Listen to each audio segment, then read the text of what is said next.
Hello everyone, welcome to the channel. पिछले कुछ दिनों से मम्मा हॉस्पिटलाइज्ड हैं। उनकी हार्ट सर्जरी हुई है। काफ़ी टिपिकल सर्जरी थी। रिस्क फैक्टर भी बहुत इन्वॉल्व था, तो बिल्कुल भी ब्लॉग बनाने का तो ख्याल ही नहीं आया। बस सुबह के टाइम वहाँ जाते और रात तक वापस आते। बहुत टेंस माहौल हुआ था घर का। उनकी तीनों आर्टरीज़ में ब्लॉकेज थी, ऑलमोस्ट पूरी, और एक लेफ़्ट वेंट्रिकल में क्लॉट भी था जिसे रिमूव करना बहुत ज़रूरी था। बट फाइनली उनकी सर्जरी सक्सेसफुल रही और हम लोगों का स्ट्रेस काफ़ी हद तक रिलीफ हो गया। वो अब अच्छी हैं और बहुत ही जल्द घर वापस आ जाएंगी। पर इन दिनों अपनी केयर तो बिल्कुल ही भूल गई मैं, और स्किन का तो बहुत ही बुरा हाल है। टैनिंग बहुत ज़्यादा हो चुकी है। बस थोड़ा सा बेसन में दही मिक्स करके लगा रही हूँ। मेरी स्किन के लिए बहुत इफ़ेक्टिव फेस पैक है ये, और इसके अलावा मैं कुछ यूज़ भी नहीं करती। पिछले 15 डेज से मैं रेगुलरली सुबह हॉस्पिटल जाती थी और रात को घर वापस आती थी। तो बेटा भी काफ़ी हद तक नेगलेक्ट हुआ। उसने एग्ज़ाम्स भी नहीं दिए। मम्मा घर पे नहीं है, बट बच्चों को टेस्टी फूड तो चाहिए, तो उसने कुछ बाहर से मंगा के खा लिया। पर उसका पेट बिल्कुल अपसेट हो चुका है, तो इसीलिए आज मैंने हॉस्पिटल से हॉलीडे ली है उसकी केयर करने के लिए। हस्बैंड ने कहा आज मैं चला जाता हूँ वहाँ पे बैठने के लिए, तुम यहाँ पे बेटे का ख्याल रख लो। तो मैंने कहा ठीक है। माँ घर पे ना हो तो बच्चों को माँ की वैल्यू पता चलती है। मुझे भी पता चली अपनी माँ की वैल्यू, और मेरे बेटे को भी। रात को आजकल मेरे साथ चिपक कर सोता है। उसका मन कुछ भी खाने का नहीं हो रहा था, पेट जो इतना अपसेट था। तो उसने कहा मम्मा बटर के साथ ना ब्रेड पे थोड़ा जैम भी लगा दो। दोनों चीज़ें इकट्ठी लगाने से टेस्ट नेक्स्ट लेवल हो जाता है। बस मुश्किल से एक ही खा पाया, और एक ब्रेड स्लाइस मैंने खा लिया। फेस पैक मैंने अभी भी रखा हुआ है फेस पर, और इसे स्क्रब करके रिमूव करूँगी ताकि डेड सेल्स भी निकल जाएं। बेटे को मेडिसिन्स भी मुझे देनी पड़ती हैं। एक एक टैबलेट मुंह में रखती हूँ तभी वो खाता है, और ये काम मेरा है, मेरे हाथ से ही खाता है। कोई और खिलाएगा तो उसको वॉमिट आ जाती है।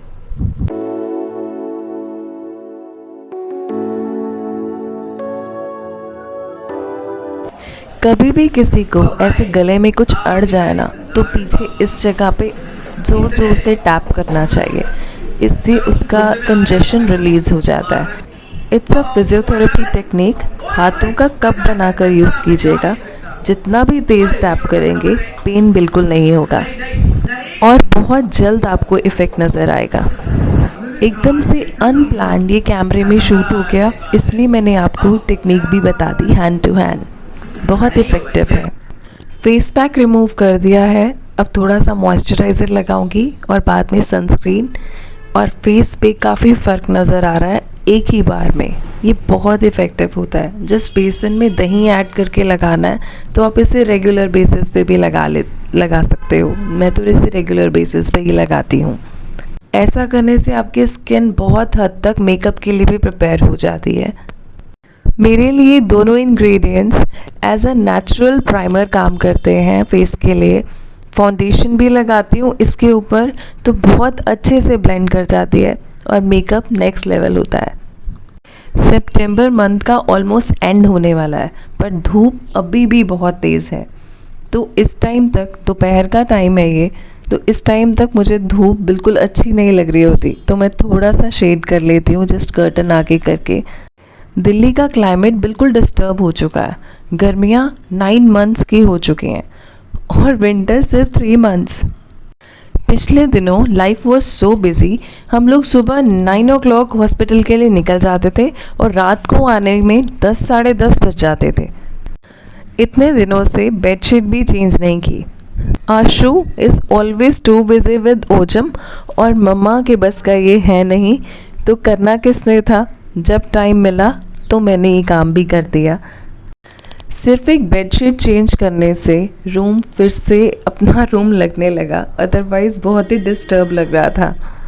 जब आपके किसी अपने की ऐसी रिस्की सर्जरी होने वाली हो, तो बिल्कुल कुछ करने का मन नहीं करता। सब कुछ बेकार लगता है। हंसने बोलने का भी मन नहीं करता। आजकल सोसाइटी में गणपति बिठाए हुए हैं, बस रोज़ जाके यही हाथ जोड़ती थी कि मुझे मेरी माँ वापस दे दो। जब सर्जरी सक्सेसफुल हुई तो जान में जान आई। बेटा थोड़ा अच्छा फील कर रहा था तो उसने कहा मुझे आपके हाथ के आलू के पराठे खाने हैं, तो बस अभी मैं वही बना रही हूँ उसके लिए।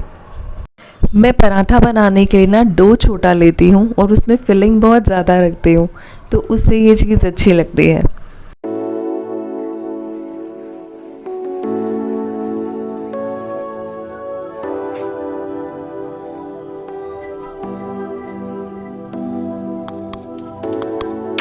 उसने कहा बटर के साथ खाऊंगा, तो बटर के साथ दे रही हूँ। पराठा एंजॉय करेगा टीवी देखते देखते। Anything these days. I'm sure someone would stay on my own phone. These links are real, guys. This is actually going to pick up. Do not try this at home. In drawers को जब तक मैं खुद handle करती हूँ इसमें से कुछ भी डिस्टर्ब नहीं होता, बट अब कुछ दिनों से इसको मैं हैंडल बिल्कुल नहीं कर रही हूँ। हस्बैंड अपने आप कर रहे हैं, बेटा अपने आप कर रहा है, तो अब इसका हाल देखिए। तो आज मुझे इनको भी back to the working state करना है। 10 डेज़ की लॉन्ड्री पड़ी है मेरे पास फोल्ड करने के लिए। मम्मा ने अपनी कर ली, आशु ने अपनी कर ली, बट मेरी रह गई। वो इसीलिए रह गई क्योंकि मैं अपने कपड़े अपने हिसाब से फ़ोल्ड करती हूँ। सबकी अलमीराज का अपना अपना हिसाब है। मैं कुछ कपड़े किस तरीके से फ़ोल्ड करती हूँ और कुछ कपड़े कैसे। तो आशु ने कहा फिर मैंने रख दिए, तुम अपने आप आके कर लोगी, मैंने सोचा। बट ठीक है, मुझे किसी और के फ़ोल्ड करे हुए कपड़े अच्छे भी नहीं लगते। मैं वापस से उसे अनफोल्ड करके फिर से फ़ोल्ड करती हूँ। और मम्मा ने फिर भी कुछ कपड़े यहाँ पे रखे हुए थे, बट वो डिस्टर्ब ही करते हैं मुझे, मेरे लिए कुछ बेनिफिट नहीं देते। बेटर है मैं अपना काम खुद ही कर लूँ। अब बेटे का ड्रॉर देखो क्या हालत है इसकी, इसको भी सेट करके रखना है। बाकी की लॉन्ड्री बाद में जोड़ूंगी, पहले ड्रॉर्स को तो वर्किंग स्टेट में ले आऊँ। तो पहले मैंने इन सब को प्रॉपर अरेंज कर लिया, बाद में जो 10 डेज़ की लॉन्ड्री मेरे पास पड़ी है उसे फोल्ड करके इन्हीं ड्रॉर्स में सेट करूँगी। ऑर्गेनाइजेशन का एक फ़ायदा होता है, आप नई भी हो घर पे तो आपके घर के बाकी मेंबर्स इन्हें अच्छे से ऑपरेट कर सकते हैं। हर चीज़ उन्हें टाइम से मिल जाए, अपनी जगह पर मिल जाए, बस यही मेरी ऑर्गेनाइजेशन का मोटो होता है। मैं बहुत ज़्यादा कुछ डेकोर पीसेस नहीं चाहती, बट एक वर्किंग चीज़ मुझे मिलनी चाहिए, बस उसी पर ही ध्यान देती हूँ। जो कपड़े यहाँ पे डिस्टर्ब पड़े हुए थे तो मैंने उन्हें अच्छे से जोड़ के अपनी अपनी जगह पर रख दिया है ताकि बेटे को कोई प्रॉब्लम ना हो। आगे और भी कुछ दिन मुझे हॉस्पिटल में रहना पड़ेगा। अभी छुट्टी का कुछ कह नहीं रहे हैं कि कब डिस्चार्ज करेंगे, तो आई डोंट नो कितना टाइम लग जाएगा, पर पीछे से मेरे कोई भी परेशान ना हो। तो आज मैं सब कुछ वर्किंग स्टेट में कर रही हूँ।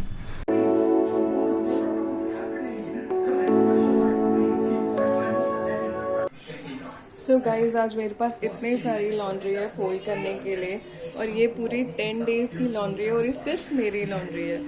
इसके अंदर थोड़ा बहुत बेटे का स्टफ़ होगा, but rest are all mine.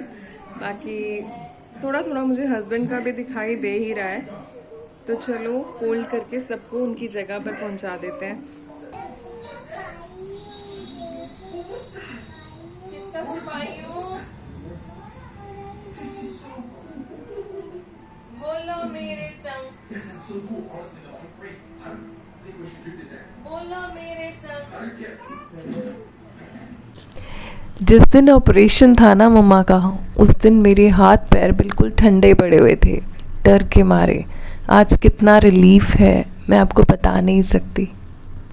And the hospital was damn good, उन्होंने हमें बिल्कुल नहीं डराया। अदरवाइज़ इससे पहले हमने जिस हॉस्पिटल में दिखाया था उन लोगों ने हमें बहुत डराया।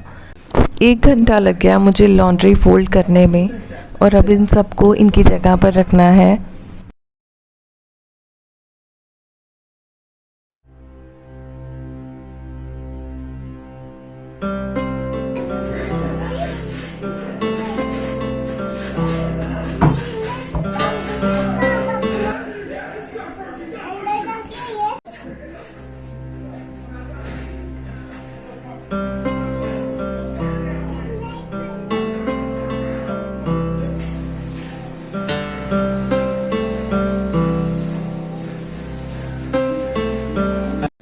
ये ओजू अपने रूम से ज़्यादा मेरे रूम में दिखाई देता है। इसको कुछ ना कुछ अधिराज भैया का मिल जाता है जिससे ये खेलना चाहता है, पर मुझे डर लगता है कि कोई चीज़ ये ख़राब कर देगा तो अधिराज मेरे पीछे पड़ जाएगा। आज पूरा दिन हो गया मुझे कपड़े समेटते समेटते, जैसे और कोई लाइफ में काम ही ना रह गया हो एक लेडी के लिए। कपड़े, सारा दिन कपड़े ही समेटते रहो। इतनी सारी लॉन्ड्री में कुछ अधिराज के भी क्लोथ्स थे तो उनको भी अपनी जगह पर रख दिया है। सॉक्स अच्छे से फोल्ड करके रख दी हैं। कितना ऑर्डर में लग रहा है ये ड्रॉर इस वक्त। लॉन्ड्री में कुछ कपड़े और हस्बैंड के भी निकले तो उनको भी उनके ड्रॉर में रख दिया है। अगर हस्बैंड को हर चीज़ उनकी जगह पर आराम से मिल जाए तो वो कभी भी डिस्टर्ब नहीं करते, पर कोई चीज़ ना मिले तो वो आवाज़ ज़रूर लगाते हैं कि बताओ मेरी ये चीज़ कहाँ पड़ी है, मुझे अभी के अभी ढूंढ के दो। वो इतने रेस्टलेस हो जाते हैं। तो मैं कोशिश करती हूँ कि उनकी भी सारी चीज़ें एट प्लेस हों। बहुत टायर्ड फील कर रही थी तो थोड़ा सा नैप ले लिया और आयनिंग का काम मैंने फिर इवनिंग में किया।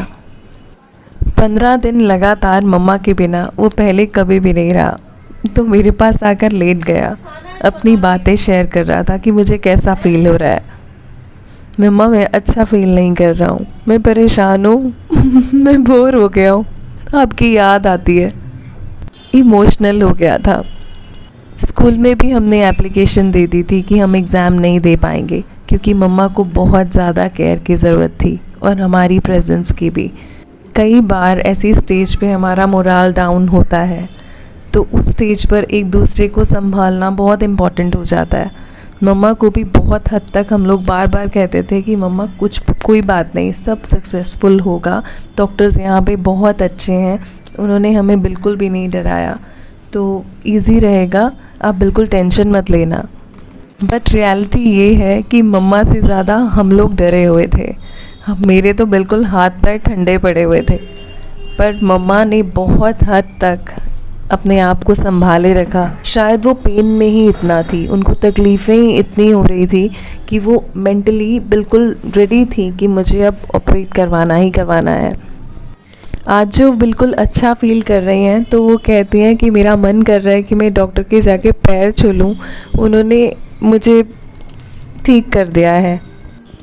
उन्हें घबराहट फील होती थी, बाजुओं में पेन आता था, हर टाइम ये खौफ रहता था कि एक और अटैक आ जाएगा, और वो किसी को बता भी नहीं सकती थी, बताना नहीं चाहती थी इनफैक्ट, क्योंकि वो चाहती नहीं थी कि वो किसी को डिस्टर्ब करें। पर ठीक है, जो जिस टाइम पर होना होता है वो हो जाता है। मम्मा की किस्मत में शायद अच्छा होना लिखा था, तो वो टाइमली हॉस्पिटल पहुंच भी गई और ट्रीटमेंट हो भी गया। Thank God, thank you so much. साथ वाले घर में कंस्ट्रक्शन चल रही है तो बहुत ही मिट्टी उड़ती है, तो मिरर पे बहुत ही मोटी मोटी लेयर आई हुई थी डस्ट की, तो मैंने सोचा आज इसको भी क्लीन कर लेती हूँ, थोड़ा सा रूम लगेगा। बिल्कुल अच्छा नहीं लग रहा था, हर जगह डस्टी हो रखी थी और थोड़ी भी नहीं, बहुत मोटी मोटी लेयर। 15 दिन हो चुके हैं मुझे डस्टिंग करे हुए, सोचिए अब क्या हाल होगा घर का। गाइस को बता, गाइस जोर से बोल। गाइस रात हो गई।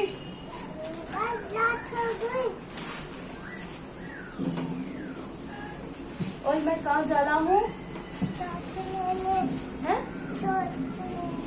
चॉकलेट। बेटे की डिमांड आ गई कि मुझे वाइट पास्ता खाना है, तो आशु और ओजू रेडी हो रहे हैं चीज़ क्यूब्स लाने के लिए। इतनी देर में मम्मा भी आ गई ड्राई हुई लॉन्ड्री और लेके। उन्होंने कहा कि अब पता नहीं तुम्हें कब चांस मिले, इसको भी फोल्ड कर लो। आज पूरा दिन हो गया मुझे कपड़े समेटते समेटते, पर मैं बहुत खुश हूँ क्योंकि मेरी मम्मा अब वापस आ जाएगी। आप सबकी प्रेयर्स के लिए थैंक यू। मैंने शॉर्ट भेजा था, आप लोगों ने प्रे भी की, मैं बहुत बहुत शुक्रगुजार हूँ आप लोगों की ब्लेसिंग्स के लिए। चलो, रूम का क्लीन अप आज अच्छे से हो गया है, हर चीज़ अपनी जगह पर है, back in a working state. तो अब फिर से कल जाने के लिए मैं रेडी हूँ हॉस्पिटल में, और सबको अपनी चीज़ें आराम से मिल भी जाएंगी। थोड़ी सी डस्टिंग रह गई है, वो करके फिर मैं ये लॉन्ड्री फोल्ड करूँगी और फिर मैं किचन में जाऊँगी वाइट पास्ता रेडी करने के लिए। ये ब्लॉग बहुत लंबा हो चुका है, तो ये पास्ता की रेसिपी मैं आपको नेक्स्ट ब्लॉग में शेयर करूँगी। ये वाला पास्ता बनाना मैंने एक चाइनीज़ बनाने वाले भैया से सीखा था, बहुत अच्छा बनता है। तो आप प्लीज़ नेक्स्ट वीडियो में ज़रूर देखना, आपको भी अच्छा लगेगा। Thank you my lovely viewers for your care, love and support, and for your prayers. See you in the next video. Bye bye. And thank you for watching.